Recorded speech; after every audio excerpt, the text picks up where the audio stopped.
Hare Krishna, my dear devotees.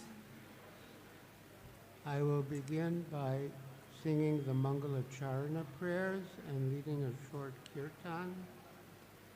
And then for today's class, I will read from my new book, Dancing White Elephants.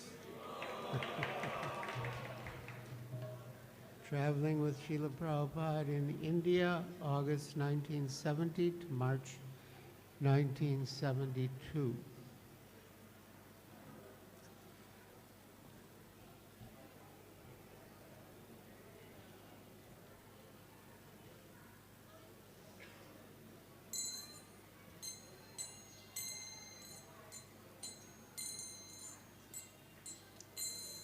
Vandeham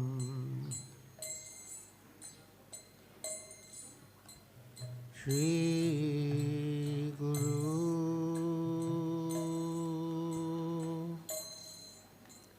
Shri Yuta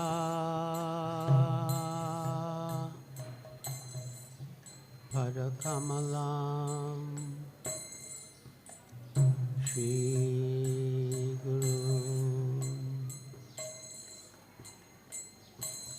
Vaishnavangscha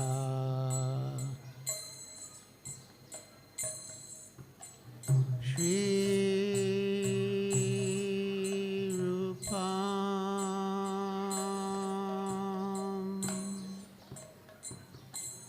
Sagrajatam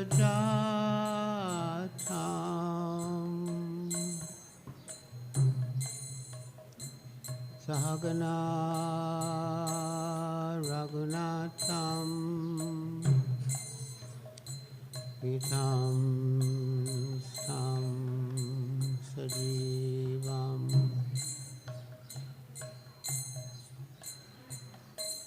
Sadvaitam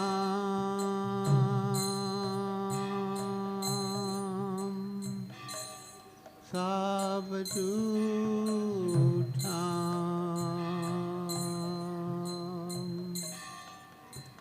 Harijana Saitam Krishna Chaitanya Devam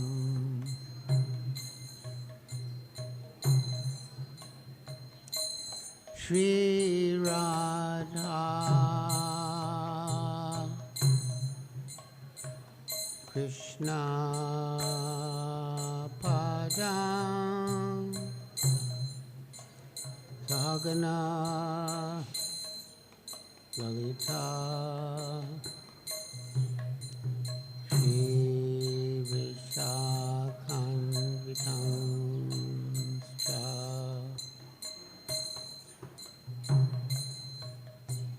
Namah Vishnupadaya Krishna Prestaya Bhutale Srimate Bhakti Vedanta Swami Iti Namine.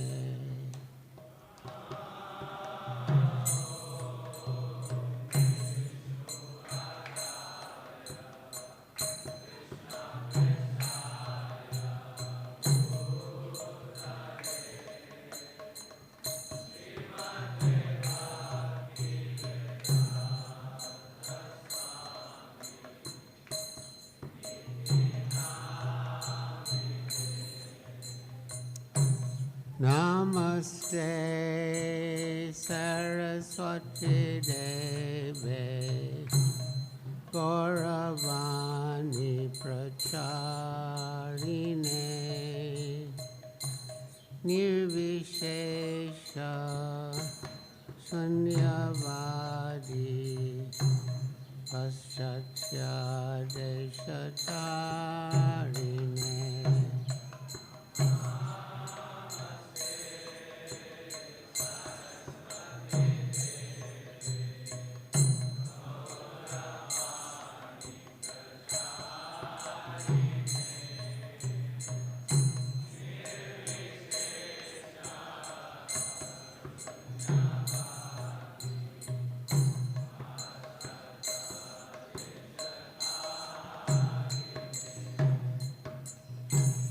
Sri Krishna Chaitanya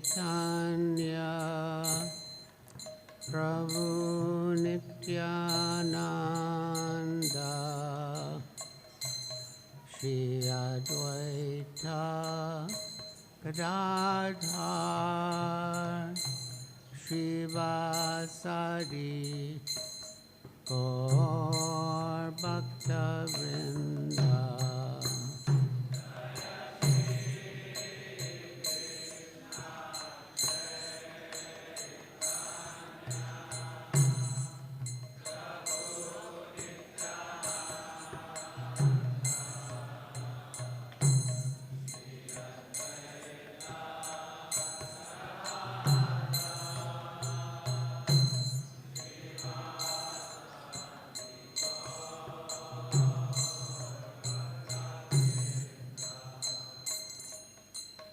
Sri Krishna Chaitanya Prabhu Nityananda Shri Advaita Gadadhar Shri Vasadi Gaur Bhakta Vrinda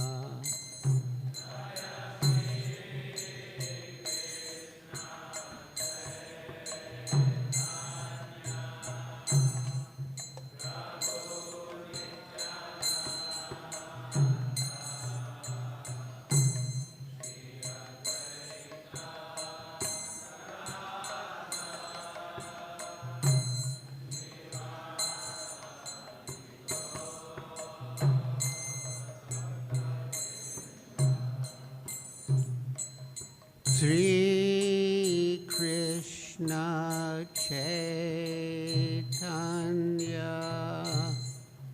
Prabhu Nityananda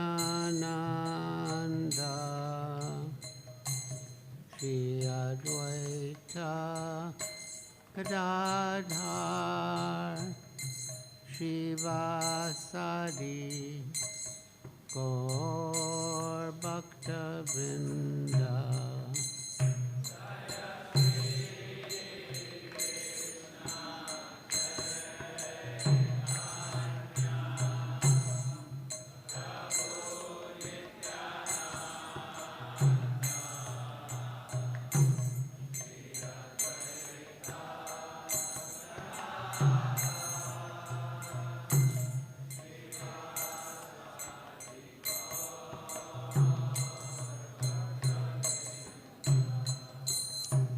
Hare Krishna, Krishna Krishna, Hare Hare, Hare Rama, Rama Rama, Hare Hare.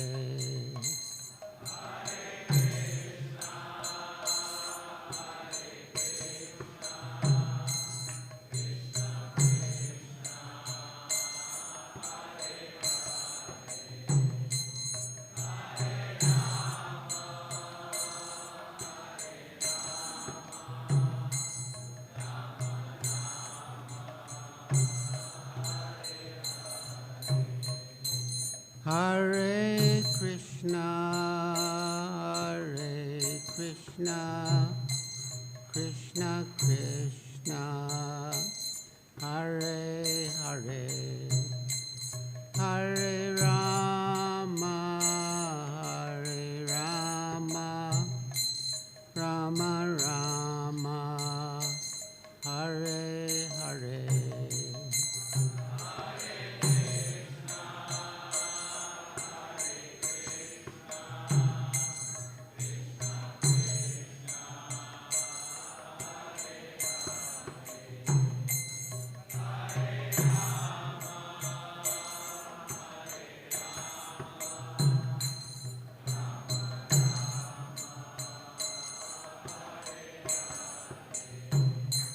Hare Krishna, Hare Krishna Krishna, Hare Hare, Hare Rama, Hare Rama, Rama Rama, Hare Hare.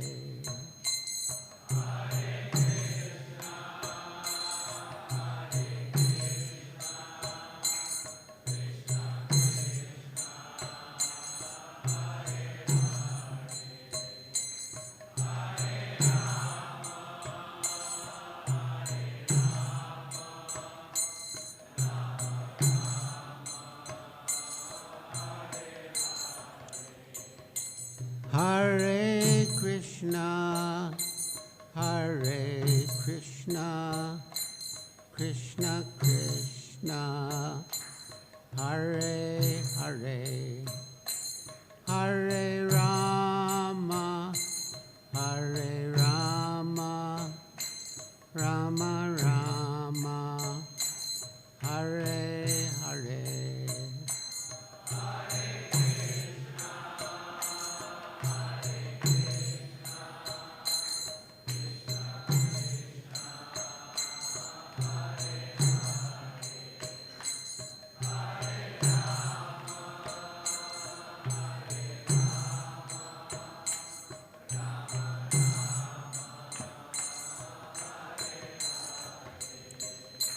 Hare Krishna, Hare Krishna, Krishna Krishna, Hare Hare, Hare Rama, Hare Rama, Rama Rama, Hare Hare.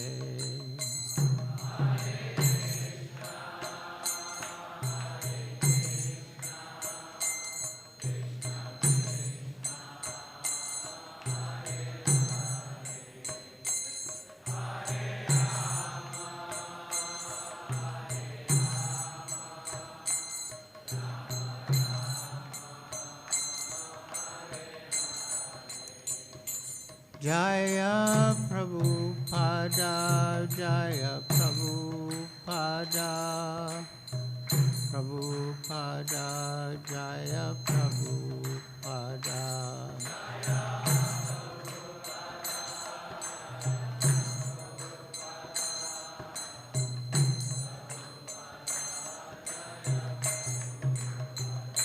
Jaya Prabhupada, Jaya Prabhupada, Prabhupada, Jaya Prabhupada.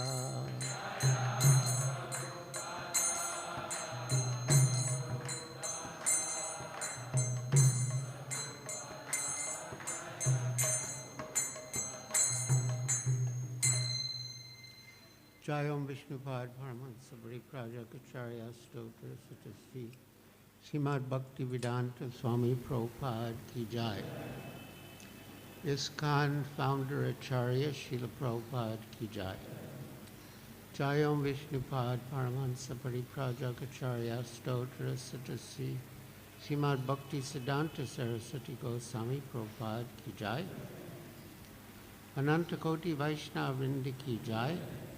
Namacharya Srila Haridas Thakur Ki Jai. Prem Se Kaho Sri Krishna Chaitanya Prabhu Nityananda Shri Advaita Gadadhar Shivasadi Gaur Bhaktarinda Ki Jai. Shri Shri Radha Krishna Gopa Gopinath Sham Kunda Radha Kunda Giri Govardhan Ki Jai. Vrindavan Dham Ki Jai. Navadvip Dham Ki Jai. Jamuna Mai Ki Jai. Ganga Mai Ki Jai. Tulsi Devi Ki Jai, Bhakti Devi Ki Jai, Samveta Bhakta Vrinda Ki Jai, Nitai Gaur Premanande. All glories to the assembled devotees. All glories to the assembled devotees. All glories to the assembled devotees. All glories to Sri Guru and Sri Gauranga. All glories to Srila Prabhupada.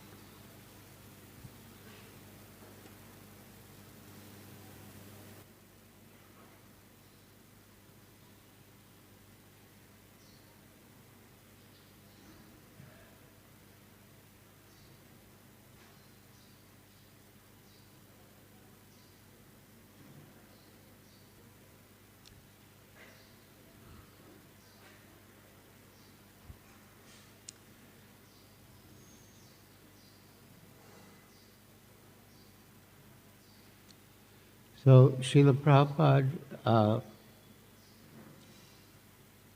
had a very successful visit to Surat. And from Surat, he had a short stopover in Bombay. And I'll begin by reading about Srila Prabhupada's visit to Surat. Chapter 5, Surat, December 15th, 1970 to January 3rd, 1971. The next stop for Srila Prabhupada and the World Sankirtan Party was Surat, a town in the state of Gujarat, home to over 500,000 people, which Prabhupada says was, quote, a city of devotees, end quote. He told us that the Gujarati people in general were extremely pious and would receive us very cordially. He wrote to Guru Das to come from Delhi and other devotees to come from Bombay. We would inundate the streets of Surat with glorious Harinam Sankirtan. I was thrilled with the prospects of this next adventure. The Mahabharata mentions Surat in its narration of the history of Krishna moving his cows from Mathura to Dwarka. On the way, they stopped in Surat, which at that time was called Suryapur, and the cows' footprints are said to still be visible at a pilgrimage site known as Gai Pagli, the feet of cows. Krishna used to stop there on his way to Dwarka, about 400 miles northwest, maybe 8 days by horse-drawn chariot. And to this day, the entire state of Gujarat is well known for its many worshippers of Krishna, especially in his form as a young cowherd boy, Balakrishna. Commercially, Surat is known internationally for its textiles and diamonds.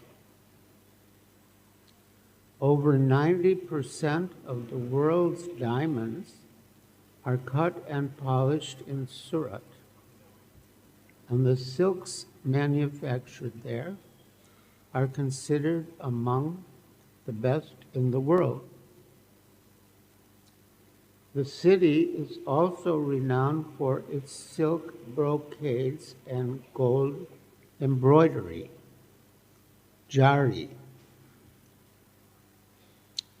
Srila Prabhupada had previously met our host, Mr. Bhagubhai Jariwala, in San Francisco in 1968. And Mr. Jariwala had invited Prabhupada to come to Surat with his Western disciples, to which Prabhupada had readily agreed. In a letter to Mr. Jariwala, dated October 16, 1968, Prabhupada had written, "All over Gujarat, there are so many Vaishnavas So they should come forward to cooperate with me. Then it will be a very nice organization.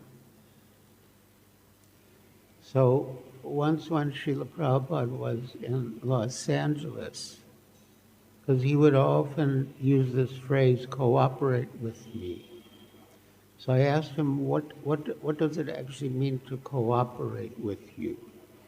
And he said, it means to follow my instructions.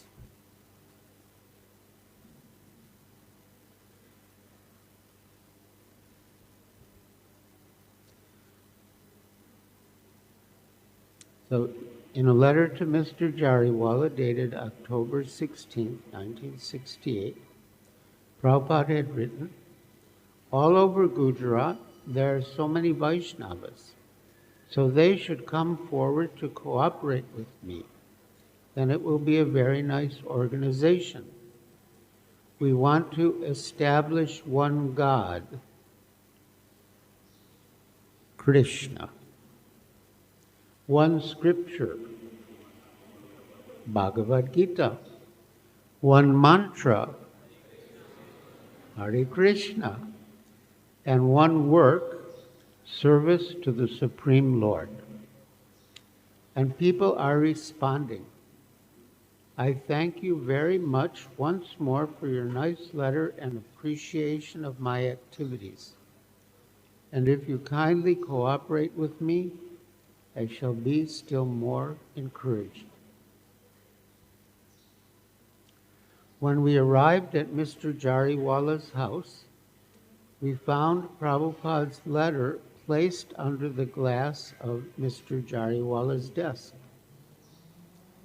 Mr. Jariwala, his wife, and their adult son and daughter were wonderful, selfless people, tireless in their efforts to care for us, 20 or 25 of us in all, including treating our nearly continuous illnesses.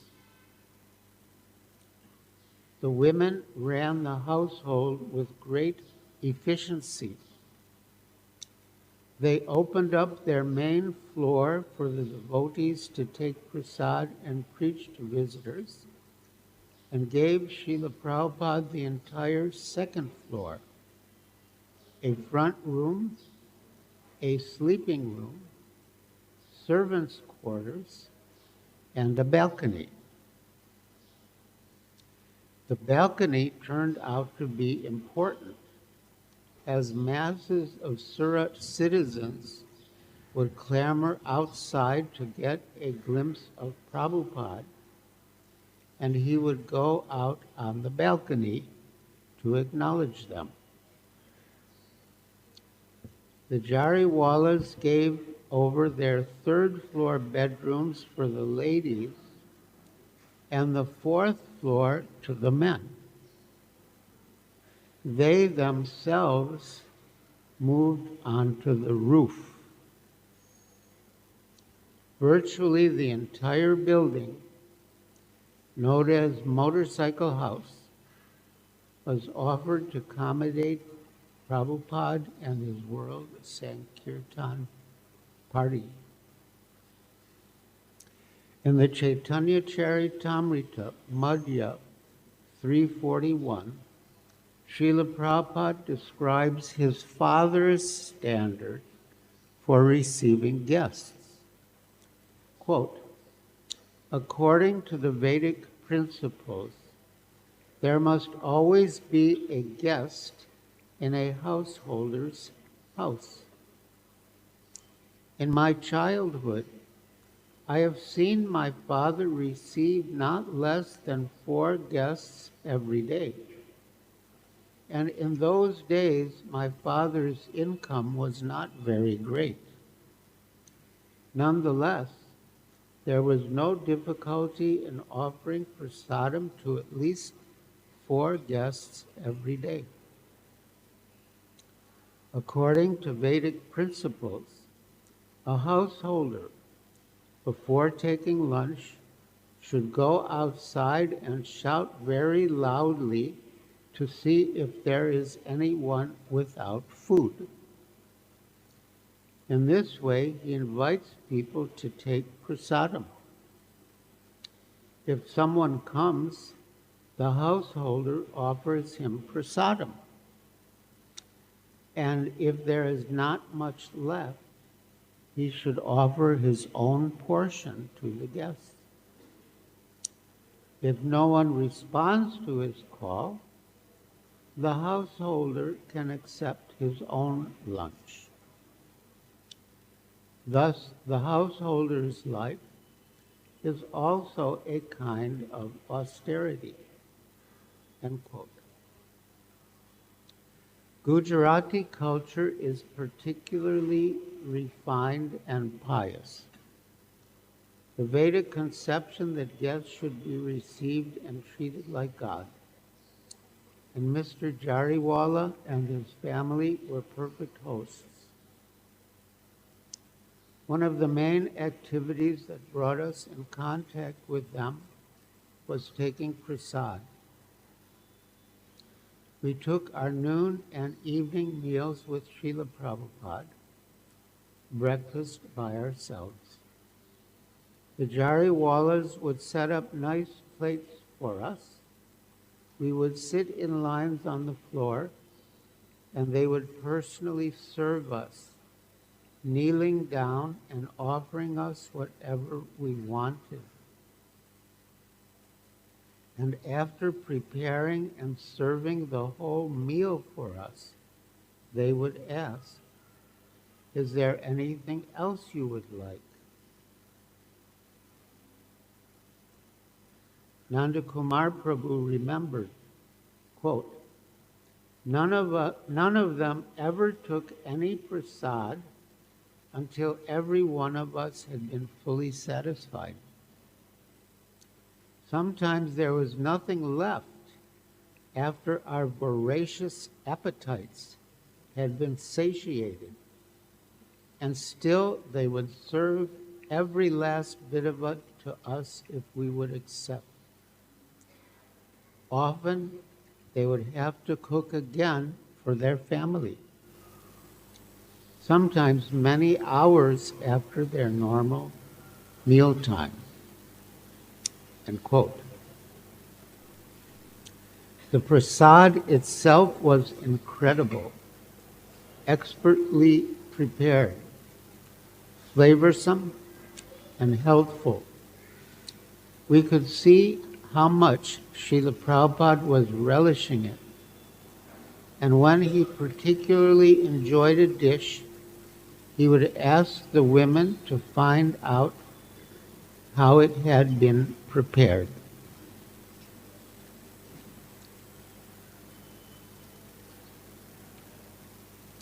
Yamuna Devi found ways to spend as much time in the kitchen as possible and watched the cooks closely and with appreciation.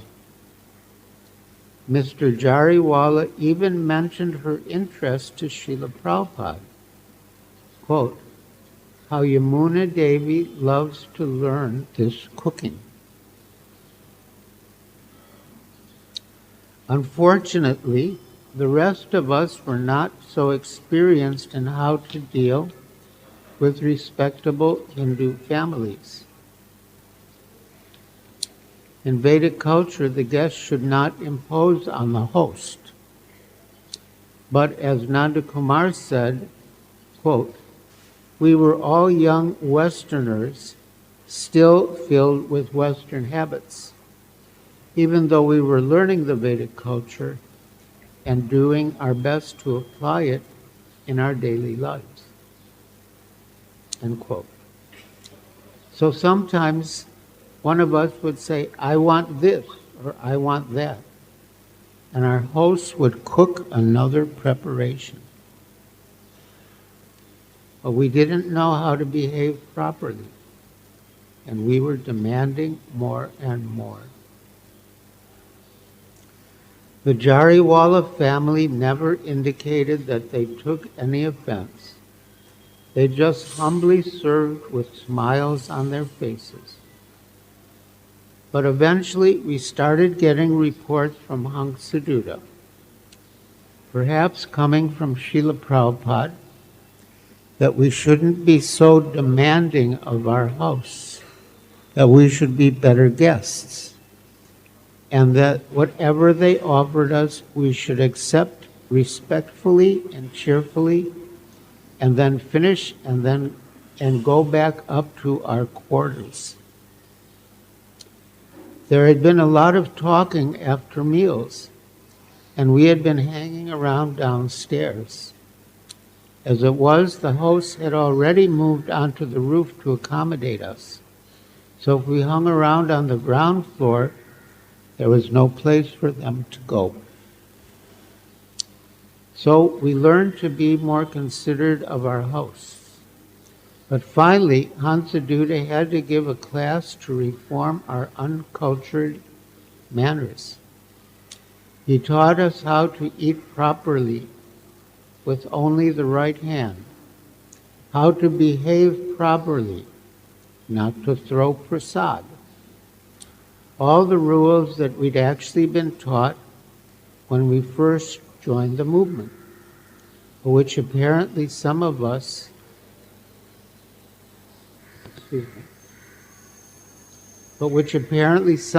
had never really learned or else had forgotten.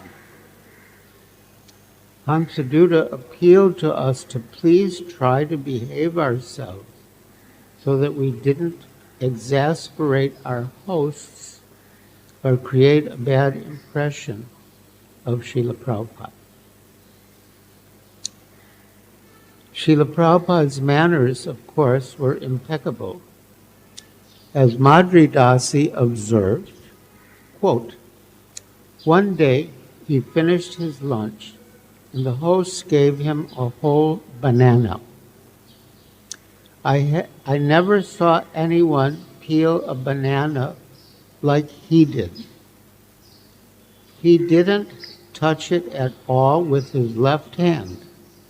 He picked it up in his right hand and then, picking out the white part with his, he picked it up in his right hand and started to peel it with his teeth.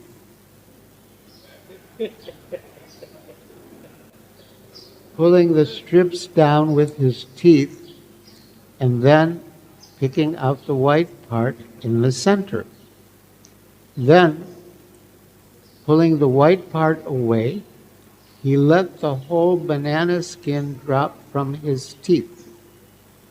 He did this all without touching it with his left hand. End quote. The day after we arrived was the disappearance day of Srila Prabhupada's Guru Maharaj, Srila Bhaktisiddhanta. Prabhupada called us into his room to observe the occasion, which was momentous for him and for us. He had dedicated his Srimad Bhagavatam, quote, to Srila Prabhupada Bhaktisiddhanta Saraswati Goswami Maharaj, my spiritual master, on the 26th annual ceremony of his disappearance date.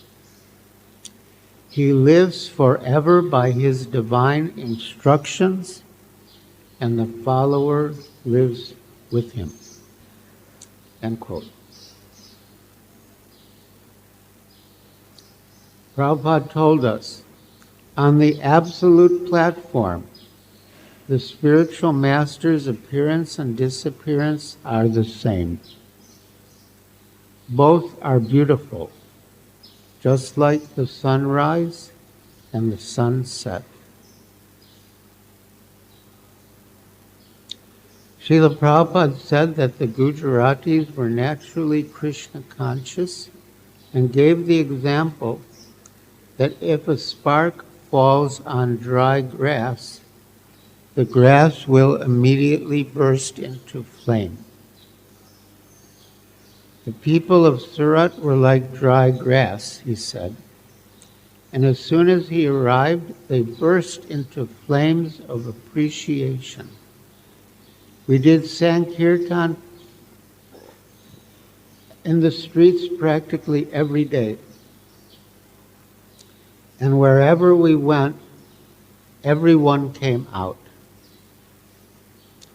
There were no panda or formal programming, but Mr. Jariwala placed advertisements in the newspaper and had handbills distributed to announce our routes. And one day the mayor of Surat, Mr. Vaikuntha Shastri, proclaimed a public holiday, and all the schools and factories were closed so that everyone could come out and see the procession, in which the mayor himself greeted us and welcomed Srila Prabhupada, garlanding him. So this is a picture of one of the Harinam Sankirtan processions.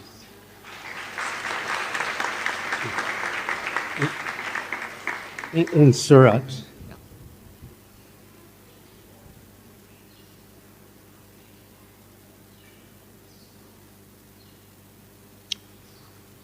The entire city was excited and prepared, eagerly awaiting our arrival. Giant signs in Gujarati read, quote, "Welcome to the American and European devotees of Krishna," end quote. And quote, "Welcome to members of the Hare Krishna movement," end quote. The streets were lined with stalks of plantain and decorated with religious symbols and flower designs painted with rice flour.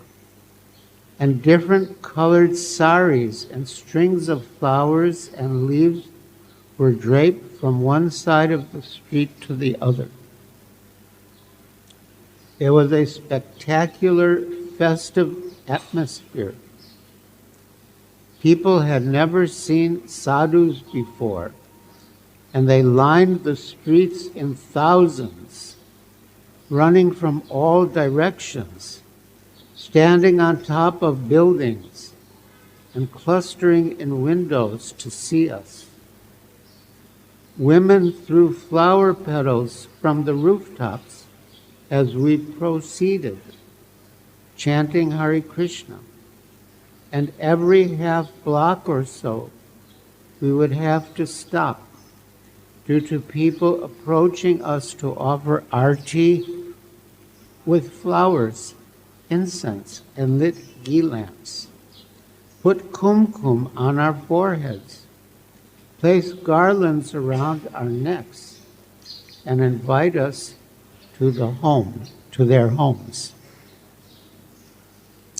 One day, we were stopped practically every few steps, and soon we had 10, 15, 20 garlands around our necks, and had to take them off and throw them back into the crowd, who would eagerly grab for them.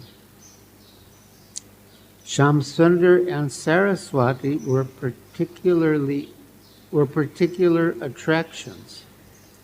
Shamsundar, so tall and handsome, and little 3-year-old Saraswati, with her blue eyes and blonde hair, clapping and dancing in the kirtan.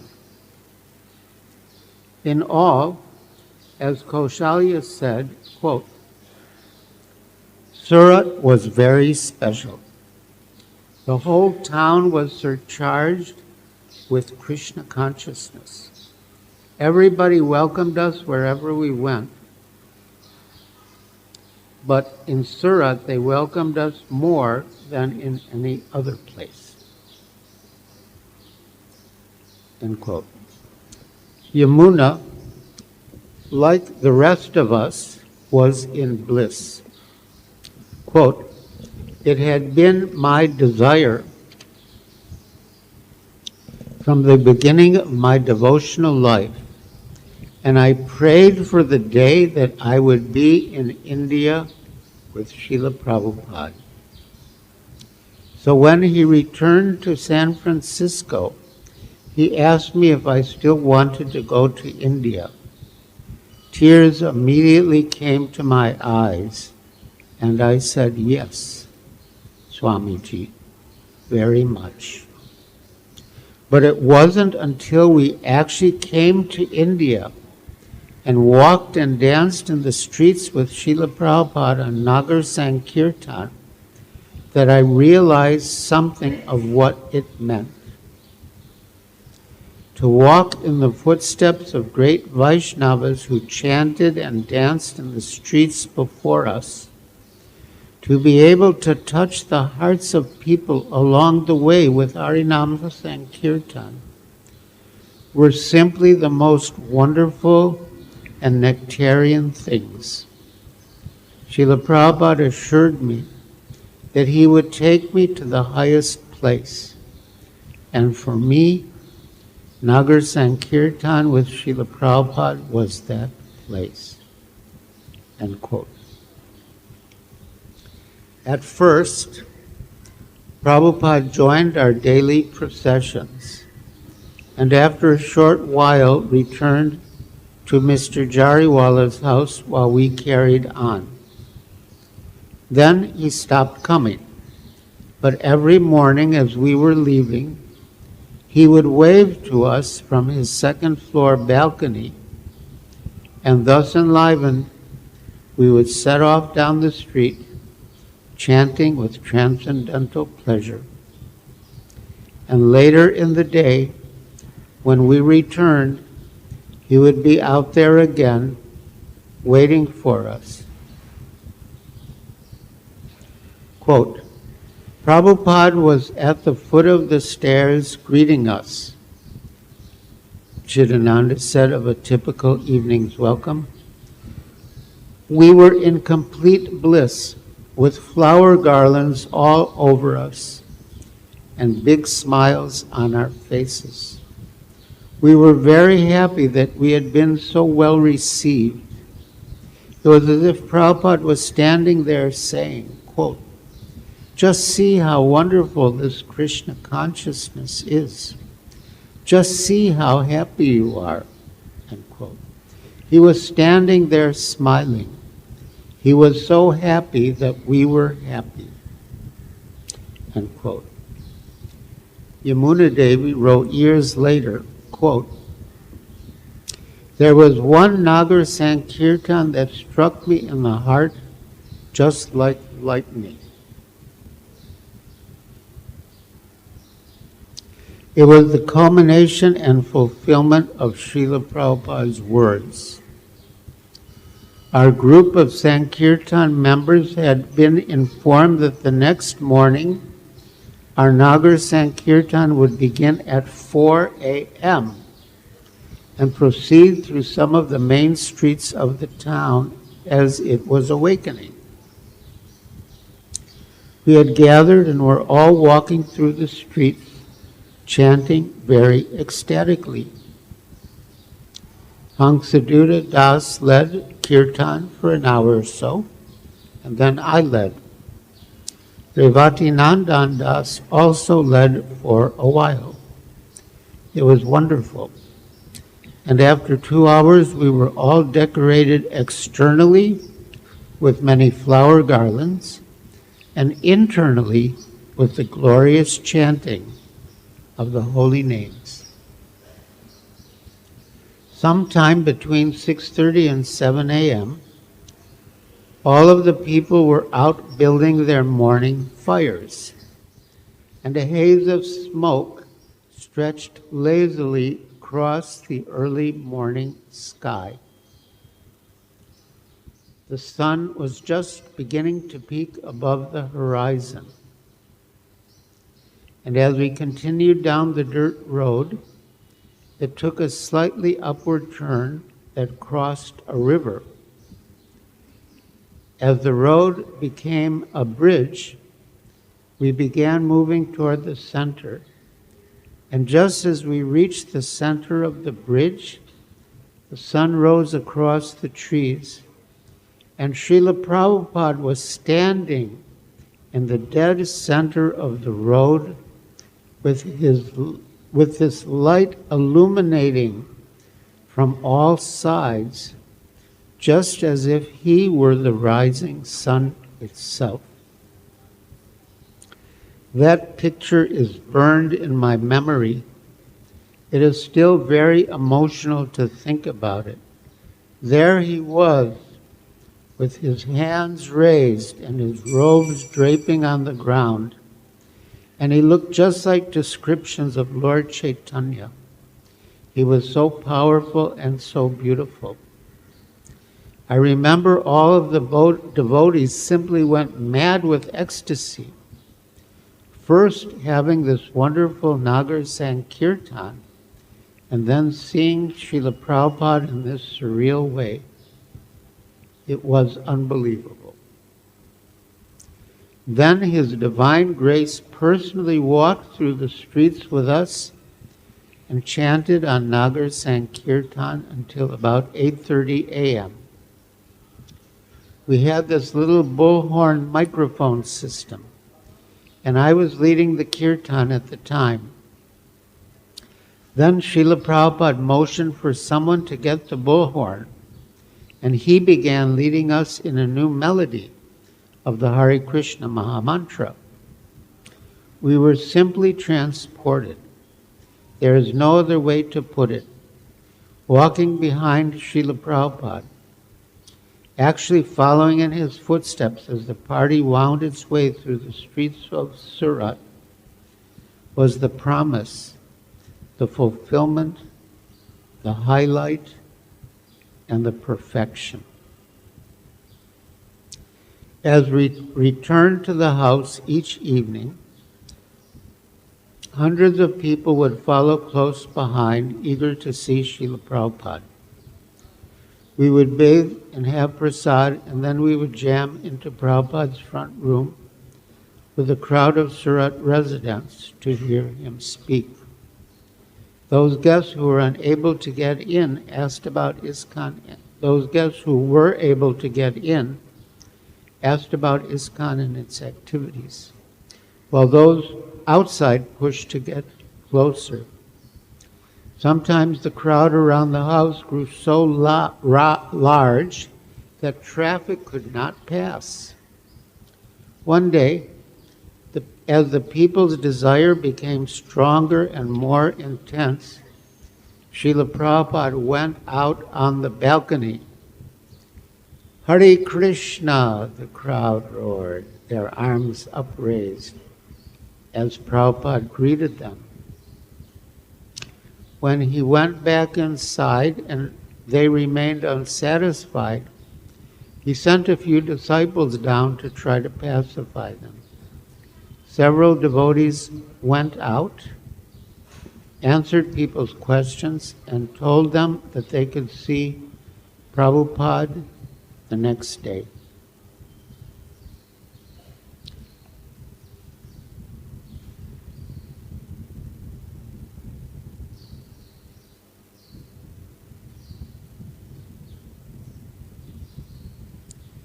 So,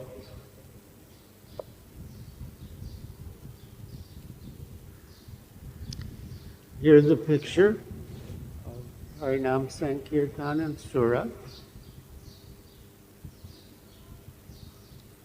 And here's a picture of the crowd looking up at Srila Prabhupada and his balcony after a Nagar Sankirtan.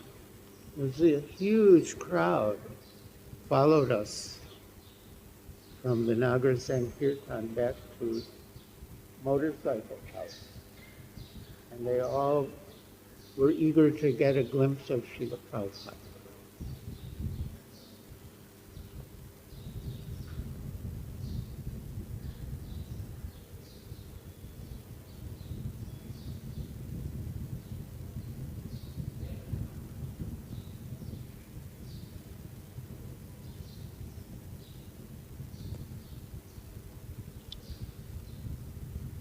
Yamunadevi continued, one of the many benefits of all the Sankirtan we were doing was how tightly it bound our group together.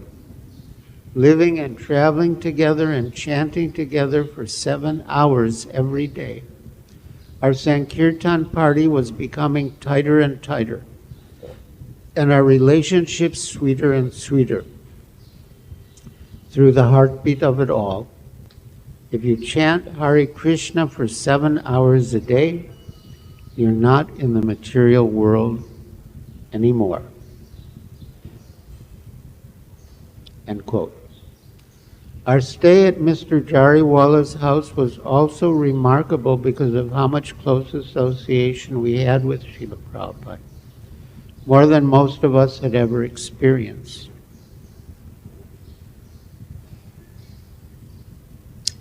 My policy was not to ask Srila Prabhupada a question if I thought I could answer it myself. Unless I had really considered the question deeply and tried to get the answer by some other means, through introspection, chanting, reading, praying, or consulting with other devotees, I would not ask. But although I had contemplated many reasons why envy served no good purpose, and to the contrary, caused difficulties and was harmful to me, I could not understand how to make it go away. So I asked.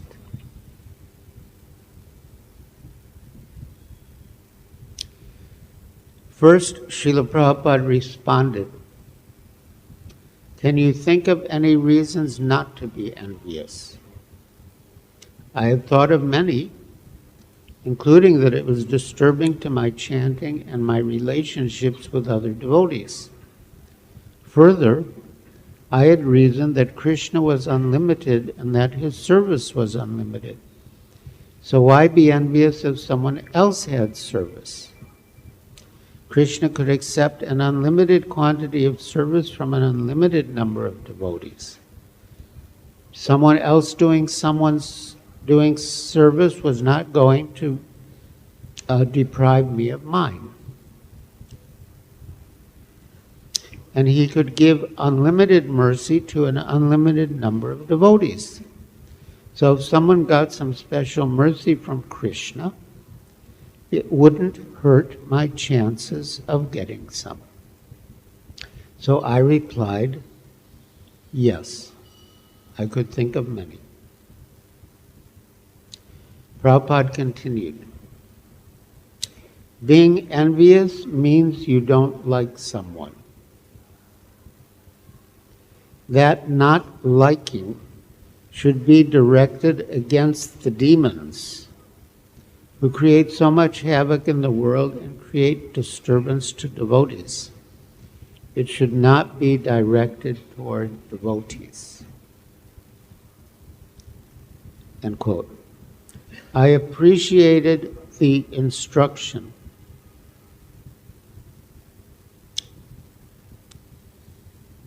Another question I'd asked Srila Prabhupada during a break in a street program in Indore, at which I found myself sitting next to him on the stage, was about a verse that he often quoted. Dhruva Maharaja's words, Swamin kritarthosmi varam nayache. I am fully satisfied. I have no desires.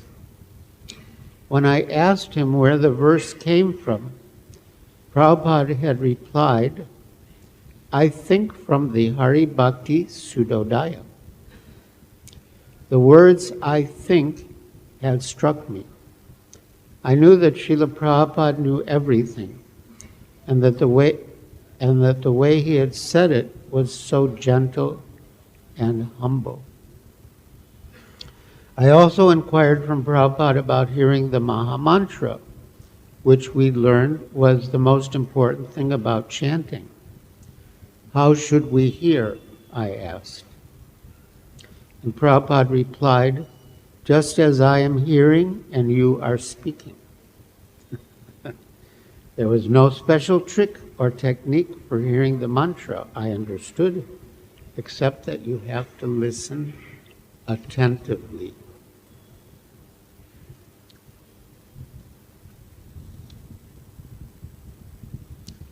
So there's quite a bit more.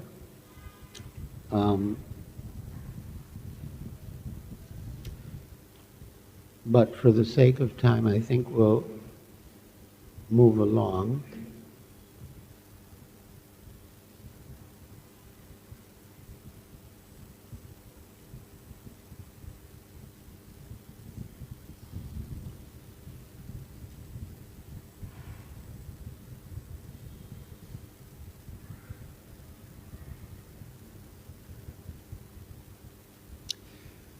So we'll come to near the end.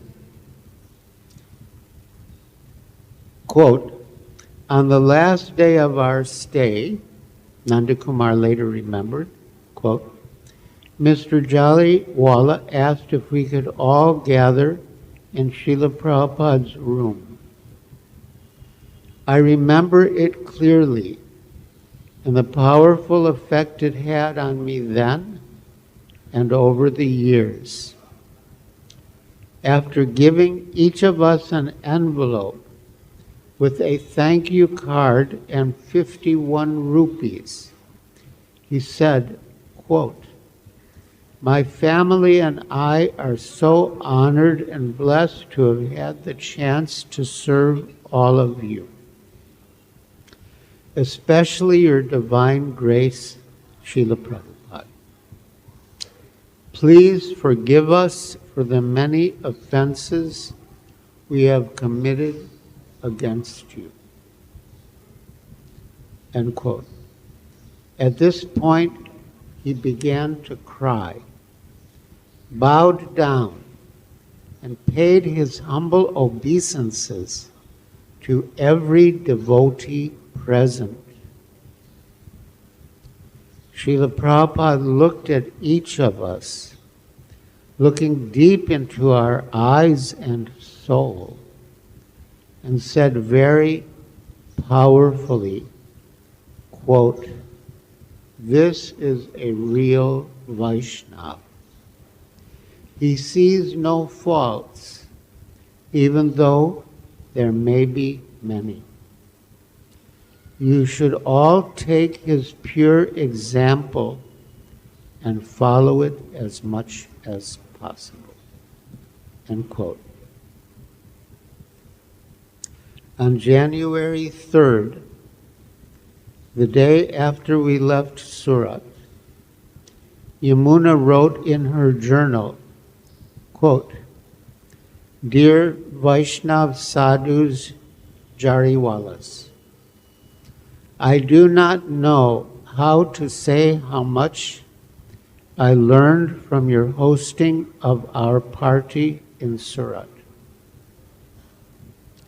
I only know that it changed me.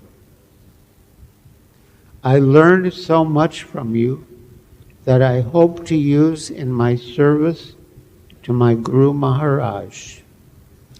How to serve selflessly, how to show the utmost humility at all times, how to tolerate sufferings and roughness, how to show concern and care for others at all times. I do not know if I can ever be such a Vaishnava as yourselves, but you are like a living university of how to serve. And I pray that 1,000,000 blessings are returned to you for your selfless service. Everything was simply the best. The cooking, I'm sorry if I made a nuisance of myself in your kitchen. The prasadam, the cleanliness, and most of all, you and your pure example of serving Krishna and the Vaishnavas.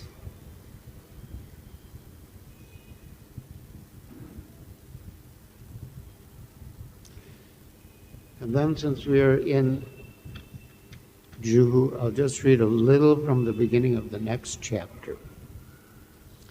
Chapter 6, Bombay, January 4th to 6th, 1971. In Surat, Srila Prabhupada had determined that he would go to Allahabad for the Ardha Kumbh Mela, but he wanted to stop in Bombay for a few days en route. 20 devotees went directly from Surat to Allahabad, and a few of us took a train to Bombay. On the way, we met a Surat factory owner named Mr. Kotak, who had a house in Bombay. We explained to him that we had no place to stay, and he invited us to his home at Chowpatty. We were all delighted. How wonderful India was, that wherever we went, we met such nice people who offered to take care of us. Srila Prabhupada arrived from Surat on the Flying Rane Express on the morning of January 4th. Shamsundar picked us up and rushed us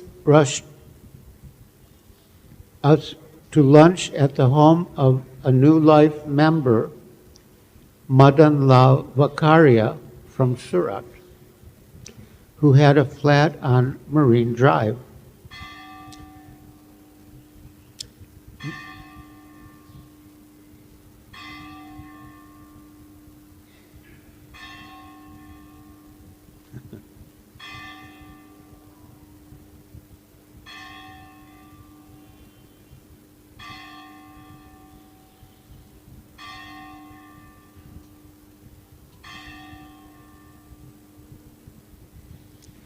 Mr. Vakaria had a record player, and Sham Sundar brought George Harrison's latest record album, All Things Must Pass, which George had mailed to him for Prabhupada to hear.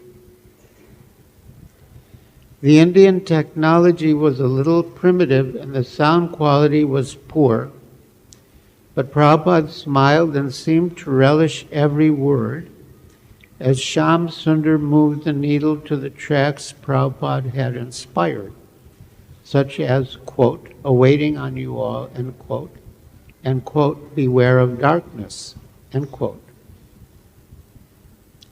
Although Prabhupada couldn't understand many of the lyrics, he heard the Hare Krishna mantra chorus in My Sweet Lord, and went, oh, his eyebrows raised, smiling radiantly at all the devotees in the room.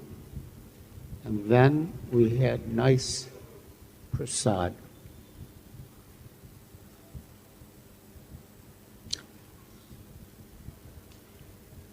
Mr. Kotak's place ended up not working out, so Gurudas Shamsundar and a few others of us went to meet Ramchand Chabria, who had known the devotees in England. As soon as we explained our difficulty, that we had no place to stay, he offered to put us up at his Sea Palace Hotel, which was vegetarian and didn't serve alcohol. So, yeah, some nice thing happened there, especially a very important discussion between Srila Prabhupada and John Greaser, who later was initiated as Yadubara Das.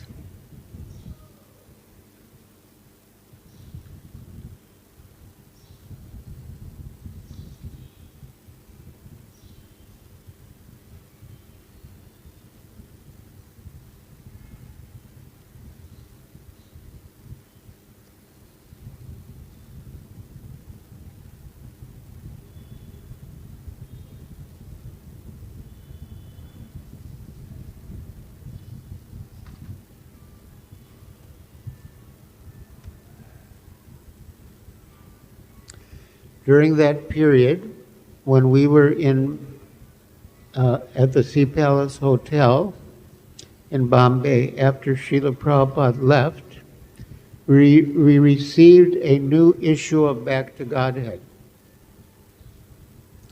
And the first article was Prabhupada's poem, Markin Bhagavat Dharma, which he had written in Boston when he had first come to America. We had never seen the poem. It had never been published. So Gurudas, Yamuna, and I got together, and Yamuna read the poem out loud. It was written in a mood of deep humility and dependence on Krishna. And when she got to the end, quote, signed, the most unfortunate, insignificant beggar, A.C. Bhaktivedanta Swami, she could no longer contain her emotions. She burst into tears. Srila Prabhupada ki jai. Dancing White Elephants ki jai. Gaur Bhakta Vrinda ki jai.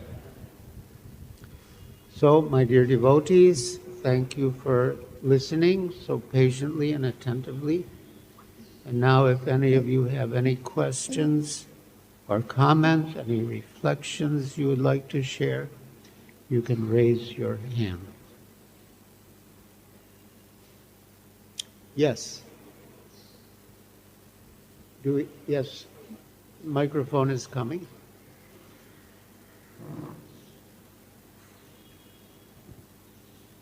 Hare Krishna Maharaj. Thank you very much.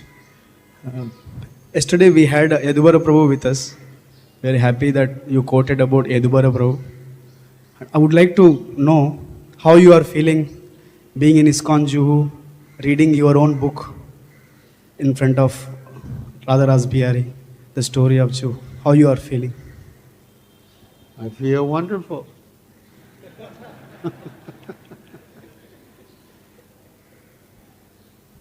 feel fantastic. Happy to be here, happy to be with all of you, happy to read from the book, which expands the glory of Srila Prabhupada, and along with Srila Prabhupada, his Dancing White Elephants. Thank you, Maharaj. So, one question that you said the devotee Prabhupada went in their house and he gave 51 rupees donation. And yes. In return, Prabhupada, I think, if I heard rightly, Prabhupada said, may you return lot of blessings. May you get return lot of blessings. So my question, Maharaj, many times people ask blessings from devotees. So should we say that may Lord bless you, or they ask blessings from us? So what we should say? I will pray to Krishna, or I'll bless you. What should be our response? Well, when people ask me for blessings, I usually ask, what blessing do you want? And then, depending on what blessing they want, I take it further. Because we have to assess the quality of the blessing they want.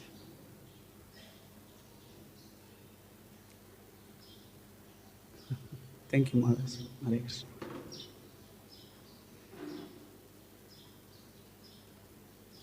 There's a story. Story means an incident. When a man came to Srila Prabhupada, and it was towards the end, Prabhupada was upstairs here in his quarters,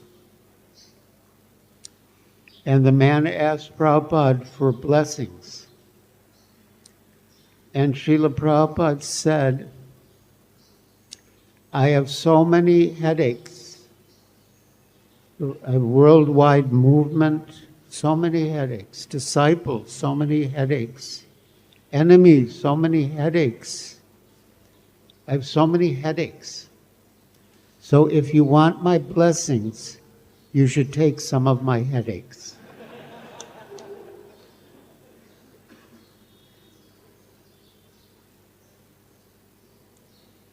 Any other questions or comments?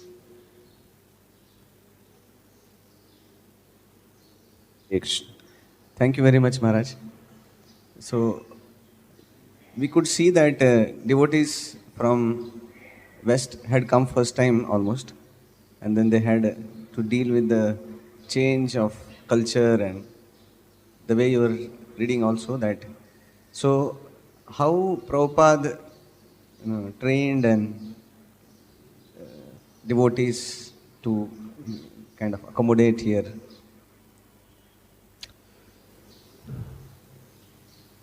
Well, we had Srila Prabhupada's books, which gave many instructions on how to behave properly.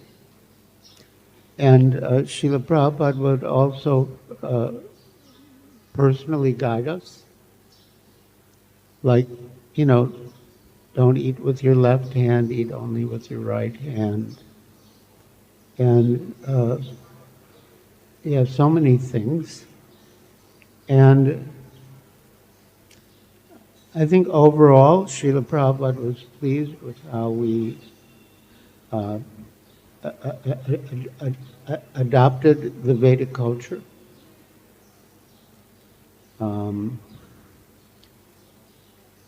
Some years later, in 1976,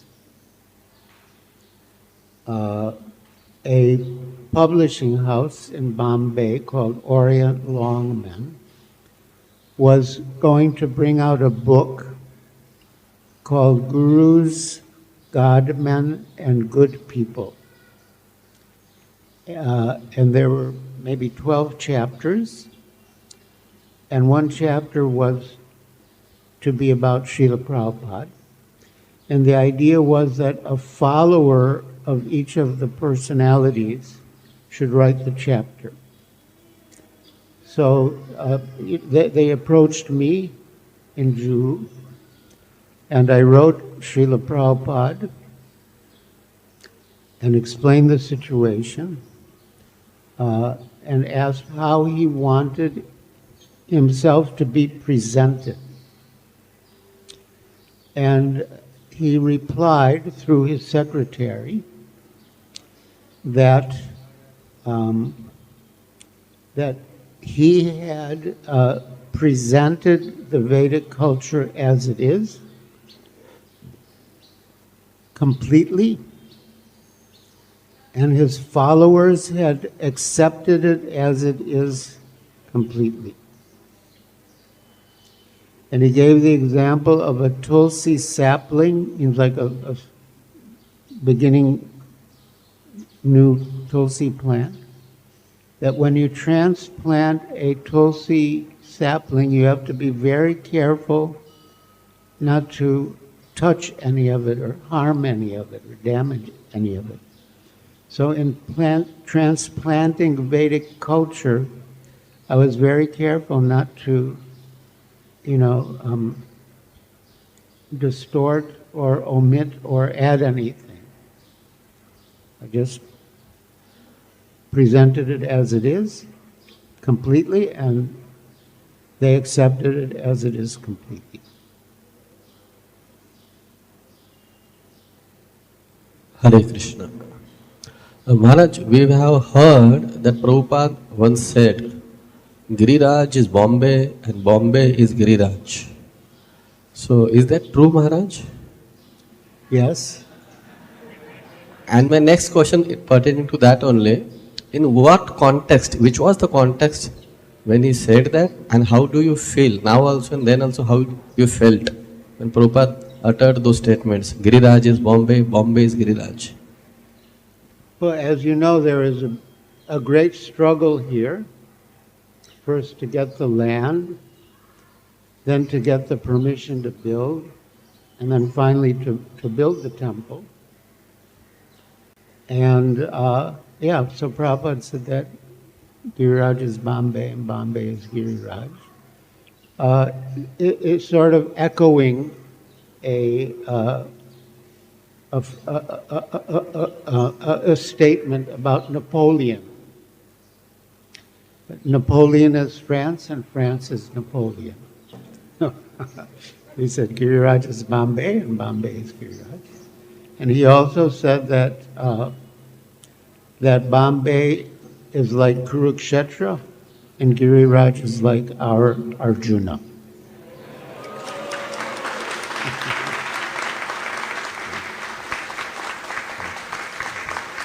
His Holiness Giriraj Swami Maharaj Ki!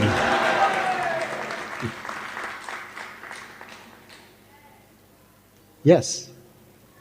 Hanuman Prabhu. My question continues, Maharaj. How did you feel that time when Prabhupada uttered those statements? How did I feel? That time and now also, how do you feel by hearing this, again repeating this statement?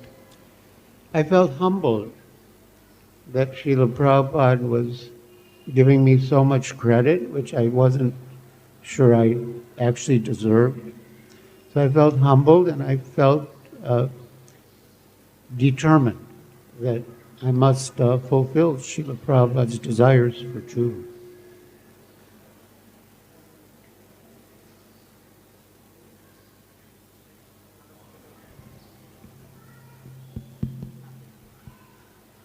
Hare Krishna. I have one comment, Maharaj, that this Mr. Nair knew that Srila Prabhupada is a great saintly person, and still he gave so much trouble to Srila Prabhupada. And any other saintly person except Srila Prabhupada could have left this place without fighting. But Srila Prabhupada have done so much difficulty, took so much difficulty for serving Sri Radharaj Bihari. So we are indebted of Srila Prabhupada and all the disciples of Srila Prabhupada. Hare Krishna. Right. Hare Krishna.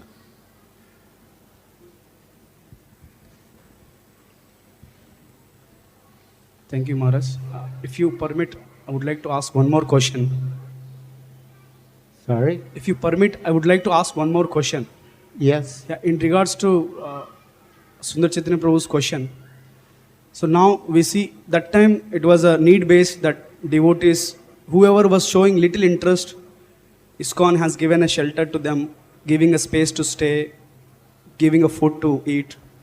Now, how do you see after that we have got up so much, ISKCON society got so much popularity and so much standards we got now. Now, somebody having a duplicitous mentality, a newcomer coming with the duplicitous mentality, trying to cheat the inmates, at least newcomers. How do you suggest to go ahead with this duplicitous mentality with the newcomers? Well, how do you know they're duplicitous? We unfortunately we get to know myself. In my experience, I got to know after 1 week, 2 weeks of that I got cheated, or some newcomers got cheated with a blind faith.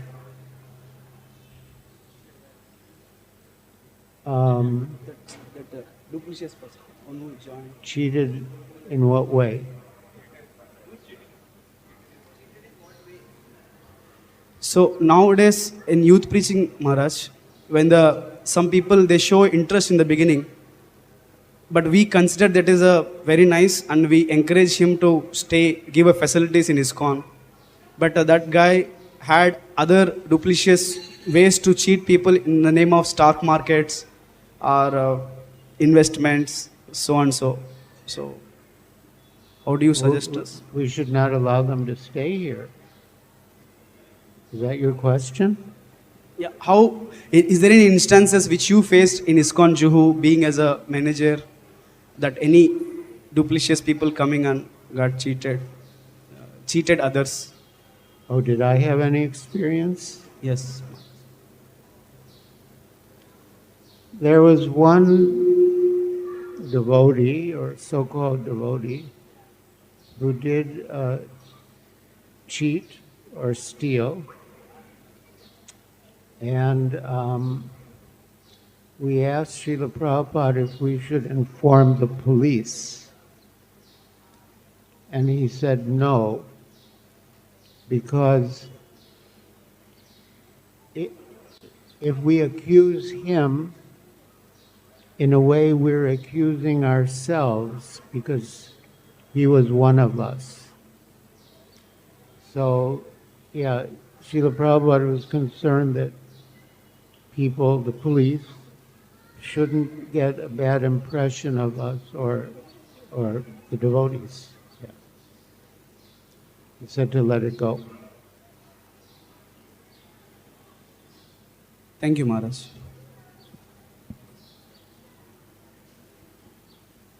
Hare Krishna, Krishna Krishna, Hare Hare, Hare Ram, Ram Ram. So as Srila Prabhupada said, Giriraj is Bombay, Bombay is Giriraj, and here is our Napoleon of Bombay, as Srila Prabhupada considered him to be. Let us thank His Holiness Giriraj Swami Maharaj for his wonderful association and so many anecdotes and pastimes and instructions of Srila Prabhupada that he himself heard, imbibed, practiced, and is teaching now among all of us. So let us thank him from the bottom of our heart by loudly chanting Hare Krishna.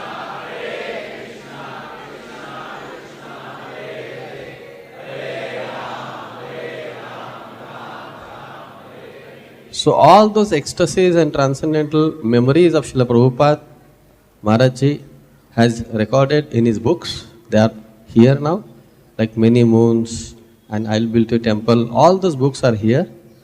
All the devotees are kindly requested, please pay visit to this stall and acquire these books. And I believe Maharaj will be signing over here. And not only he'll be signing, but he has a very sweet way to give a wonderful message on that first page of the book. I find it very rarely because many Maharajas, they may sign, but they find very rare time to give further messages. So kindly. I brought my pen. Yes.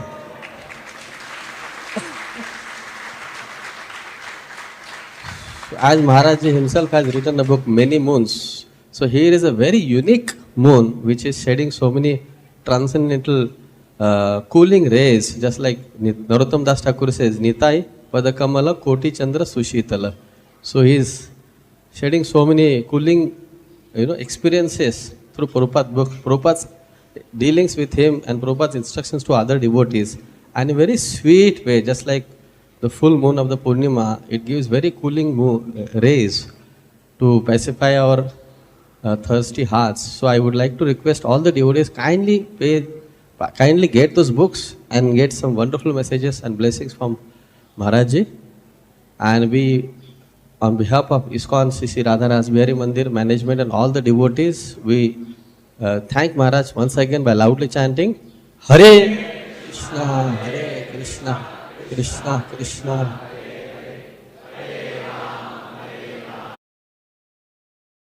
We extend our again and again invitations to Maharaj not only once in a year but every now and then whenever his health allows him and his schedule allows him that he may come to Radharaj Bihari Mandir.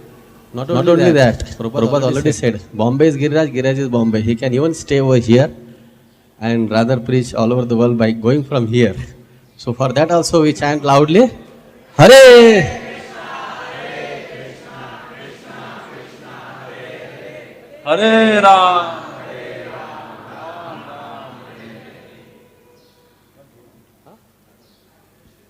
Mission. So Narottampu has a question. Can we take Maharaj? Can we take?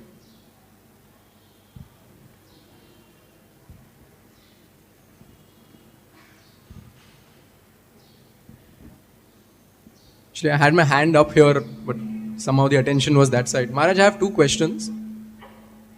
The first one, when you read about Yamuna Mataji reading the Markandeya Bhagavad Dharma and then towards the end she broke down crying. So, because, and you said it was the first time that you all had read that poem. So, are there things even now about Srila Prabhupada that astonish you or surprise you? And or over the last few years, have there been, and if so, could you share something? And the other question is that sometimes it so happens that when we have a lot of close association of somebody senior and if we are serving them, there is some familiarity that gets created. So what can be done to avoid that? Thank you, Maharaj. Well, I mean, Srila Prabhupada's books are ever fresh and they're voluminous. So I always read things that strike me that I never read before, although I have read them before, but they just strike me as new and fresh. And yeah, familiarity breeds contempt. Yeah, we do need to be careful about becoming over-familiar. You know, Srila Prabhupada's secretary was, for many years, you could say, was Tamal Krishna Goswami. And Srila Prabhupada told him that whenever he comes in the room, he should offer obeisances. Even though he was going in and out of the room frequently, but by that offering of obeisances every time, it maintained like a humble and respectful mood. So yeah, we should be careful about that, becoming over familiar. Okay, thank you. Srila Prabhupada ki jai, Shri Radharasa Bihari ki jai, Gaur Bhaktivinoda ki jai, Hare Krishna.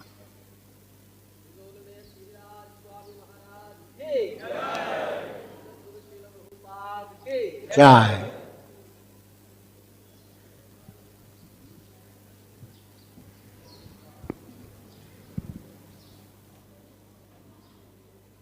Thank you.